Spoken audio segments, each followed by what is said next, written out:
ওম শান্তি। আজিৰ তাৰিখ 1 জুলাই 2024 বৰ্ষ। প্ৰাতঃ মুৰলী বাপ-দাদা মধুবন। আজিৰ পিতাৰ অমৃতবাণী হৈছে, মৰমৰ সন্তানসকল, শান্তিধাম হৈছে পাৱন আত্মাসকলৰ ঘৰ। সেইখন ঘৰলৈ যাব লাগে, গতিকে সম্পূৰ্ণ পাৱন হোৱা। আৰু আজিৰ প্ৰশ্ন, পিতাই সকলো সন্তানক কোনটো প্ৰতিশ্ৰুতি দিয়ে? পিতাই উত্তৰত কৈছে, মৰমৰ সন্তানসকল, তোমালোকে মোক স্মৰণ কৰা। মই প্ৰতিশ্ৰুতি দিছোঁ যে শাস্তি ভোগ নকৰাকৈয়ে তোমালোক মোৰ ঘৰলৈ যাবা। তোমালোকে একমাত্ৰ পিতাৰ প্ৰতি অন্তৰৰ আকৰ্ষণ ৰাখা। এইখন পুৰণি সৃষ্টিক দেখিও নাচাবা। এইখন সৃষ্টিত থাকি পবিত্ৰ হৈ দেখুওৱা। তেতিয়া বাবাই তোমালোকক বিশ্বৰ বাদশ্বাহী অৱশ্যে দিব। ওম শান্তি। আত্মিক সন্তানসকলক পিতাই সুধি আছে, এইটোতো সন্তানসকলে জানে যে পিতা সন্তানসকলক নিজৰ ঘৰলৈ লৈ যাবৰ কাৰণে আহিছে। এতিয়া অন্তৰে ঘৰলৈ যাব বিচাৰেনে? সেইখন হৈছে সকলো আত্মাৰেই ঘৰ। ইয়াত সকলো জীৱ আত্মাৰ ঘৰ এখনেই নহয়।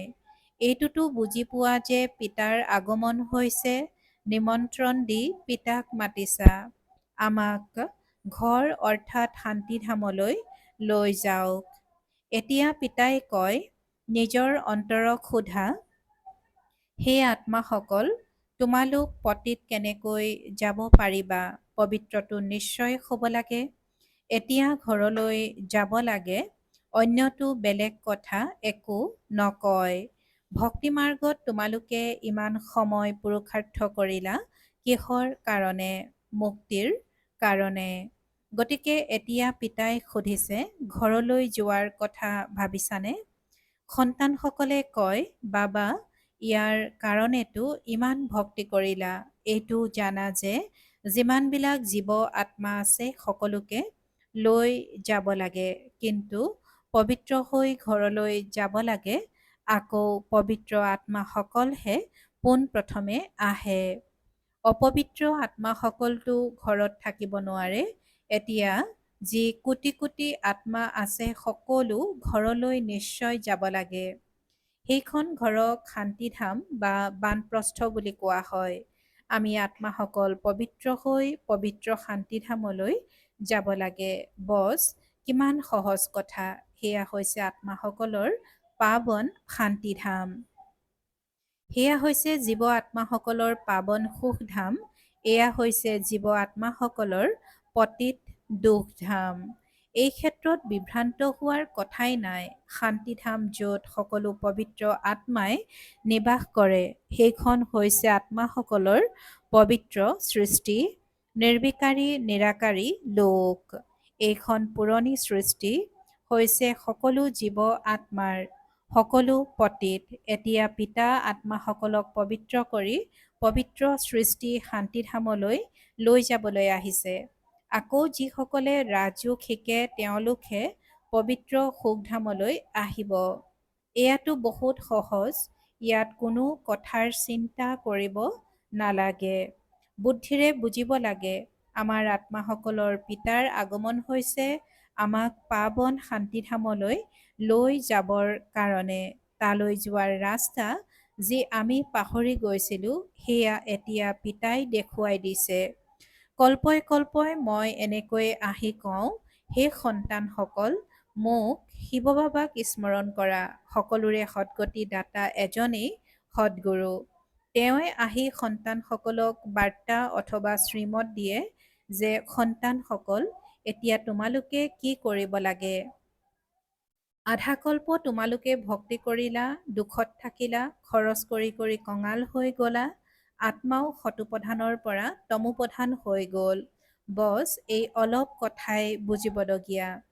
এতিয়া ঘৰলৈ যাব লাগে নে নালাগে? লাগে বাবা, নিশ্চয় যাব লাগে। সেয়া আমাৰ মৰমৰ শান্তিৰ ঘৰ। এয়াও বুজি পোৱা যে যথাযথ এতিয়া আমি পতিত, সেইকাৰণে যাব নোৱাৰো। এতিয়া পিতাই কয়, মোক স্মৰণ কৰা, তেতিয়া তোমালোকৰ পাপ খণ্ডন হৈ যাব। এতিয়া পিতাই কয় যে মোক স্মৰণ কৰা, তেতিয়া তোমালোকৰ পাপ খণ্ডন হৈ যাব। কল্পই কল্পই এয়াই বাৰ্তা দিওঁ, নিজক আত্মা বুলি বুজা, এই দেহ নাশ হৈ যাব। বাকী আত্মাসকল উভতি যাব লাগে। সেইখনক কোৱা হয় নিৰাকাৰী সৃষ্টি। সকলো নিৰাকাৰী আত্মা তাত থাকে। সেইখন হৈছে আত্মাসকলৰ ঘৰ। নিৰাকাৰ পিতাও তাতেই থাকে। পিতা আহে সকলোতকৈ শেষত, কিয়নো পুনৰ সকলোকে উভতাই লৈ যাব লাগে। এটিও পতিত আত্মা নাথাকে। ইয়াত কোনো বিভ্ৰান্ত হ'বলগীয়া বা কষ্টৰ কথা নাই। গায়নো কৰে, সেই পতিত পাৱন আহি আমাক পাৱন কৰি লগত লৈ যাওক, সকলোৰে পিতা নহয় জানো? আকৌ যেতিয়া আমি নতুন সৃষ্টিত ভূমিকা পালন কৰিবলৈ আহিম, তেতিয়া বহুত কম সংখ্যক থাকিব। বাকী ইমান কোটি আত্মা ক'ত গৈ থাকিব? এইটো জানা যে সত্যযুগত কম সংখ্যক জীৱ আত্মা আছিল, সৰু বৃক্ষ আছিল, পাছত বৃদ্ধি পালে। বৃক্ষত অনেক ধৰ্মৰ ভিন্নতা আছে। তাকেই কল্পবৃক্ষ বুলি কোৱা হয়। কিবা যদি বুজি নোপোৱা তেন্তে সুধিব পাৰা। কোনোৱে কয়, বাবা, আমি কল্পৰ আয়ুস ৫,০০০ বছৰ বুলি কেনেকৈ মানিম? হেৰ', পিতাইটো সত্যই শুনায়, চক্ৰৰ হিচাপো শুনাইছে। এই কল্পৰ সংগমতহে পিতা আহি দৈবী ৰাজধানী স্থাপনা কৰে, যি এতিয়া নাই। সত্যযুগত আকৌ এখনেই দৈবী ৰাজধানী হ'ব। এই সময়ত তোমালোকক ৰচয়িতা আৰু ৰচনাৰ জ্ঞান শুনায়। পিতাই কয়, মই কল্পই কল্পই কল্পৰ সংগম যুগত আহোঁ, নতুন সৃষ্টি স্থাপনা কৰোঁ, পুৰণি সৃষ্টি নাশ হৈ যাব। ডামাৰ পৰিকল্পনা অনুসৰি নতুনৰ পৰা পুৰণি, পুৰণিৰ পৰা নতুন হয়। পিতাই কৈছে যে ড্ৰামাৰ পৰিকল্পনা অনুসৰি নতুনৰ পৰা পুৰণি আৰু পুৰণিৰ পৰা নতুন হয়। ইয়াৰ পুৰা 4 ভাগো আছে, যাক স্ৰষ্টিকা বুলিও কয়, কিন্তু একোৱেই বুজি নাপায়। ভক্তি মাৰ্গতটো যেন পুতলাৰ খেল খেলি থাকে অনেক সৃষ্টি। পিতাই কৈছে যে ভক্তি মাৰ্গতো যেন পুতলাৰ খেল খেলি থাকে অনেক চিত্ৰ আছে, দীপাৱলীত বিশেষ দোকান খোলে, অনেক চিত্ৰ আছে। এতিয়া তোমালোকে বুজি গলা যে এক হৈছে শিৱ বাবা আৰু আমি সন্তানসকল। আকৌ ইয়ালৈ আহিলেতো লক্ষ্মীনাৰায়ণৰ ৰাজ্য, পাছত ৰাম সীতাৰ ৰাজ্য, তাৰ পাছত অন্য অন্য ধৰ্ম আহে, যাৰ লগত তোমালোক সন্তানসকলৰ সংযোগেই নাই। তেওঁলোক নিজৰ নিজৰ সময়ত আহে, আকৌ সকলো উভতি যাব লাগে। তোমালোক সন্তানসকলো এতিয়া ঘৰলৈ যাব লাগে। এই গোটেই সৃষ্টিৰ বিনাশ হ'ব। এতিয়া আৰু ইয়াত কি থাকিবা? এইখন সৃষ্টিৰ প্ৰতি অন্তৰৰ আকৰ্ষণেই নাথাকে। অন্তৰৰ আকৰ্ষণ ৰাখিব লাগে। এজন প্ৰেমিকৰ প্ৰতি তেওঁ কয়, মোৰ এজনৰ প্ৰতিয়েই অন্তৰৰ প্ৰেম ৰাখা, তেতিয়া তোমালোক পবিত্ৰ হৈ যাবা। এতিয়া বহুত গ'ল, অলপহে আছে, সময় বাগৰি গৈ থাকে। যুগযুক্ত হৈ যদি নাথাকে তেন্তে অন্তিমত তেওঁলোকে বহুত পশ্চাতাপ কৰিব, শাস্তি ভোগ কৰিব, পদো ভ্ৰষ্ট হৈ যাব। এয়াও তোমালোকে এতিয়া গম পালা যে নিজৰ ঘৰ এৰি অহা আমাৰ কিমান সময় হ'ল। ঘৰলৈ যাবৰ কাৰণেই মগজ খটুৱাই থাকে। পিতাকো ঘৰতেই পাবা, সত্য যুগততো নোপোৱা। মুক্তিধামলৈ যাবৰ কাৰণে মনুষ্যই কিমান কষ্ট কৰে, তাক কোৱা হয় ভক্তি মাৰ্গ। এতিয়া ড্ৰামা অনুসৰি ভক্তি মাৰ্গ শেষ হ'ব। এতিয়া মই তোমালোকক ঘৰলৈ লৈ যাবৰ কাৰণে আহিছোঁ। নিশ্চয় লৈ যাম। যিমান যিয়ে পবিত্ৰ হ'ব সিমানেই উচ্চ পদ পাব। ইয়াত বিভ্ৰান্ত হোৱাৰ কথাই নাই। পিতাই কয়, সন্তানসকল, তোমালোকে মোক স্মৰণ কৰা, মই প্ৰতিশ্ৰুতি দিছোঁ, তোমালোকে শাস্তি ভোগ নকৰাকৈ ঘৰলৈ গুচি যাবা। স্মৃতিৰ দ্বাৰাহে তোমালোকৰ বিকৰ্ম বিনাশ হ'ব। যদি স্মৰণ নকৰা তেন্তে শাস্তি খাব লাগিব, পদো ভ্ৰষ্ট হৈ যাব। প্ৰত্যেক ৫,০০০ বছৰৰ পাছত মই আহি এয়াই বুজাওঁ। মই অনেকবাৰ আহিছোঁ তোমালোকক পুনৰাই লৈ যাবৰ কাৰণে। তোমালোক সন্তানসকলেহে হৰাজিকাৰ ভূমিকা পালন কৰা আকৌ মই লৈ যাবলৈ আহোঁ। এয়া হৈছে পতিত সৃষ্টি, সেইকাৰণে গায়নো কৰে, সেই পতিত পাৱন আহক, আমি বিকাৰী পতিত আহি নিৰ্বিকাৰী পাৱন কৰি তোলক। এয়া হৈছে বিকাৰী সৃষ্টি। এতিয়া তোমালোক সন্তানসকল সম্পূৰ্ণ নিৰ্বিকাৰী হ'ব লাগে। যিসকল পাছত আহে তেওঁলোকে শাস্তি খাই যায়, সেয়েহে আকৌ আহেও এনেকুৱা সৃষ্টিত, য'ত দুটা কলা কম হৈ যায়, তাক সম্পূৰ্ণ পবিত্ৰ বুলি কোৱা নহয়। সেইকাৰণে এতিয়া পুৰুষাৰ্থও সম্পূৰ্ণৰূপে কৰিব লাগে, পদ যাতে কম হৈ নাযায়। যদিও ৰাৱণ ৰাজ্য নাথাকে, কিন্তু পদো ক্ৰম অনুসৰিহে হয় নহয়। আত্মাত খাট পৰে, গতিকে তেতিয়া আত্মাই শৰীৰো তেনেকুৱাই পাব। আত্মা স্বৰ্ণিম যোগীৰ পৰা ৰূপালী যোগী হৈ যায়। পিতাই কৈছে যে আত্মা স্বৰ্ণিম যোগীৰ পৰা ৰূপালী যোগী হৈ যায়। ৰূপৰ খাট আত্মাত পৰে, তেতিয়া দিনে প্ৰতিদিনে বেছিকৈ চি লেতেৰা খাট পৰি যায়। পিতাই বহুত ভালকৈ বুজায়, কোনোৱে বুজি নোপোৱা যদি হাত উঠোৱা। যিয়ে 84 জন্মৰ চক্ৰ লগাইছে তেওঁকহে বুজাম। পিতাই কয়, এওঁৰ 84 জন্মৰ অন্তিম জন্মত মই আহি প্ৰৱেশ কৰোঁ। এওঁৱে পুনৰ প্ৰথম নম্বৰত আহিব লাগে, যি প্ৰথমতে আছিল। তেওঁৱে অন্তিমত আছে, তেওঁৱে প্ৰথম নম্বৰত যাব লাগে, যি বহুত জন্মৰ অন্তত পতিত হৈ গৈছে। মই পতিত পাৱন তেওঁৰ এই শৰীৰত আহোঁ, তেওঁক পবিত্ৰ কৰি তোলো, কিমান স্পষ্টকৈ বুজাওঁ। পিতাই কয়, মোক স্মৰণ কৰিলে তোমালোকৰ পাপ ভস্ম হ'ব। গীতাৰ জ্ঞানটো তোমালোকে বহুত শুনিলা আৰু শুনাইছা, কিন্তু তাৰ দ্বাৰাও তোমালোকে সৎগতি পাব নোৱাৰিলা। বহুত সন্ন্যাসীয়েও তোমালোকক মিঠা মিঠা মাতেৰে শাস্ত্ৰ শুনালে, যিবোৰ কথা শুনি ডাঙৰ ডাঙৰ ব্যক্তিসকলো গৈ একত্ৰিত হয়। কাণেৰে শুনি ৰস পাই নহয়, ভক্তিমাৰ্গ হয়ে কেৱল কাণেৰে শুনি ৰস লোৱাৰ। ইয়াততো আত্মাই পিতাক স্মৰণ কৰিব লাগে। ভক্তি মাৰ্গ এতিয়া পুৰা হ'ল। পিতাই কয়, মই তোমালোক আত্মাসকলক জ্ঞান দিবলৈ আহিছোঁ, যিটো কোনেও নাজানে। ময়ে জ্ঞানৰ সাগৰ, জ্ঞান বুলি কোৱা হয় নলেজক। তোমালোকক সকলোবোৰ পঢ়াই 84 চক্ৰৰ বিষয়েও বুজায়। তোমালোকৰ সকলো জ্ঞান আছে।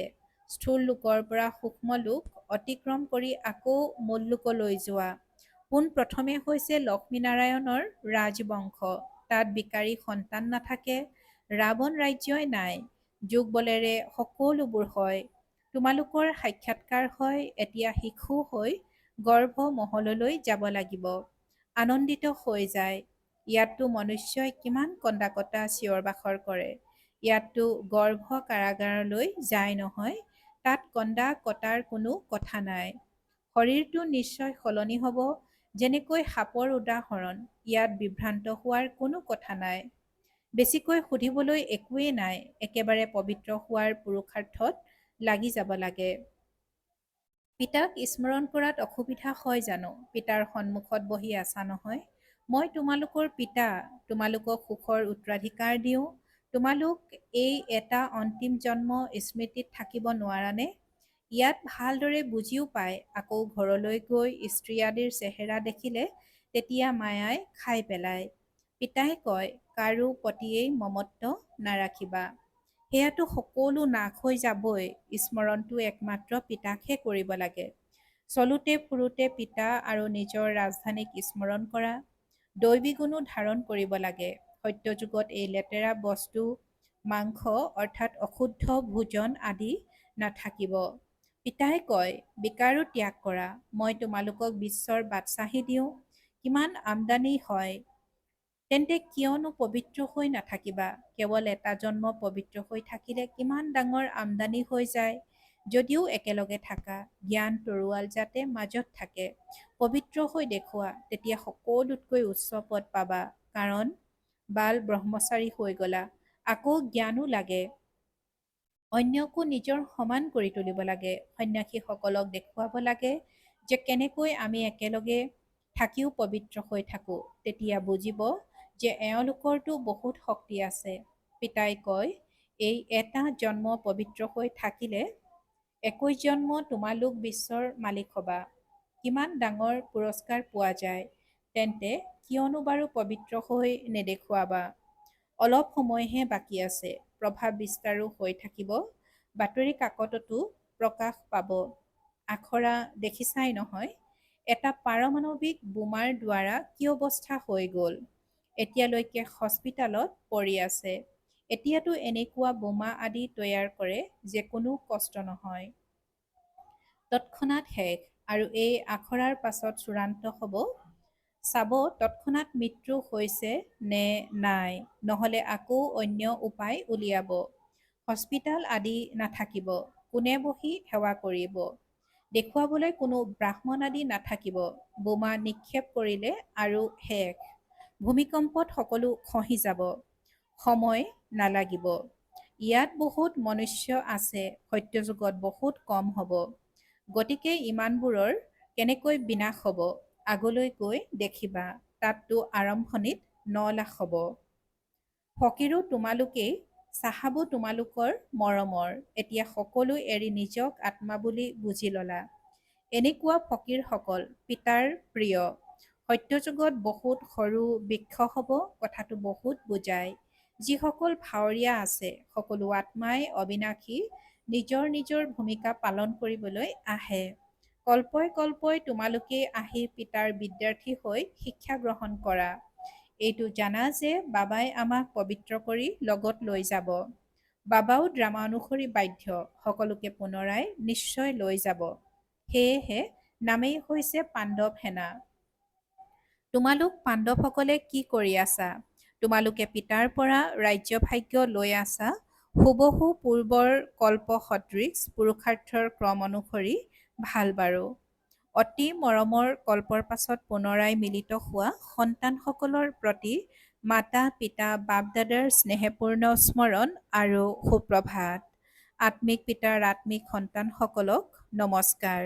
আৰু আত্মিক সন্তানসকলৰ আত্মিক মাত পিতা আৰু বাপ দাদাৰ প্ৰতি স্নেহপূৰ্ণ স্মৰণ আৰু সুপ্ৰভাত আৰু নমস্কাৰ নমস্কাৰ নমস্কাৰ। আৰু আজিৰ ধাৰণাৰ বাবে মুখ্য সাৰ প্ৰথমতে, পিতাৰ স্নেহী হ'বৰ কাৰণে সম্পূৰ্ণ ফকীৰ হ'ব লাগে। দেহকো পাহৰি নিজক আত্মা বুলি বুজা মানেই ফকীৰ হোৱা। পিতাৰ পৰা ডাঙৰ পুৰস্কাৰ ল'বৰ কাৰণে সম্পূৰ্ণ পাৱন হৈ দেখুৱাব লাগে। দ্বিতীয়তে, ঘৰলৈ উভতি যাব লাগে। সেয়েহে পুৰণি সৃষ্টিৰ প্ৰতি অন্তৰৰ আকৰ্ষণ ৰাখিব নালাগে। একমাত্ৰ প্ৰেমিকৰ প্ৰতিয়েই অন্তৰৰ আকৰ্ষণ ৰাখিব লাগে। পিতা আৰু ৰাজধানীক স্মৃতিত ৰাখিব লাগে। আৰু আজিৰ বৰদান, ব্ৰাহ্মণ জীৱনত সদায় প্ৰফুল্লিত আৰু যত্নপৰ স্থিতিত থাকোঁতা সংযুক্ত ৰূপধাৰী হোৱা। ব্ৰাহ্মণ জীৱনত সদায় প্ৰফুল্লিত আৰু যত্নপৰ স্থিতিত থাকোঁতা সংযুক্ত ৰূপধাৰী হোৱা। যদি কোনো পৰিস্থিতিত, বৰদানৰ আজি ব্যাখ্যাত কৈছে যে যদি কোনো পৰিস্থিতিত প্ৰসন্নতাৰ স্থিতি পৰিৱৰ্তন হয়, তেন্তে তাক সদাকালৰ প্ৰসন্নতা বুলি কোৱা নহ'ব। ব্ৰাহ্মণ জীৱনত সৰ্বদা প্ৰফুল্লিত আৰু যত্নপৰ স্থিতি হওক, স্থিতি পৰিৱৰ্তন হ'ব নালাগে।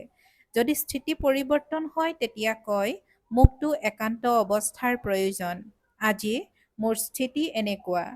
স্থিতি তেতিয়া পৰিৱৰ্তন হয় যেতিয়া অকলশৰীয়া হোৱা, সদায় সংযুক্ত ৰূপত থাকা, তেতিয়া স্থিতি পৰিৱৰ্তন নহ'ব। আৰু আজিৰ শ্লোগান, যিকোনো উৎসৱ পালন কৰা, অৰ্থাৎ স্মৃতি আৰু সেৱাৰ উৎসাহত থাকা। যিকোনো উৎসৱ পালন কৰা, অৰ্থাৎ স্মৃতি আৰু সেৱাৰ উৎসাহত থাকা। পৰোপকাৰৰ ভাৱনাৰে সম্পন্ন হৈ অপকাৰীৰো অপকাৰ কৰিবলৈ আজিৰ অব্যক্ত সংকেত। পৰোপকাৰৰ ভাৱনাৰে সম্পন্ন হৈ অপকাৰীৰো উপকাৰ কৰিবলৈ আজিৰ অব্যক্ত সংকেত।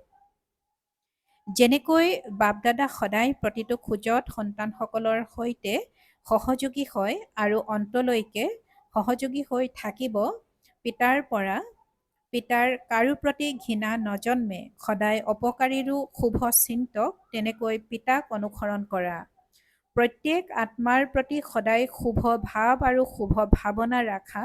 এওঁ এনেকুৱা কিয় কৰিলে এনেকৈ ভবাৰ পৰিৱৰ্তে এই আত্মাটিৰ কেনেকৈ কল্যাণ হ'ব এইটো ভাবা, তেতিয়া শুভ চিন্তক পৰোপকাৰী আত্মা বুলি কোৱা হ'ব। ওম শান্তি।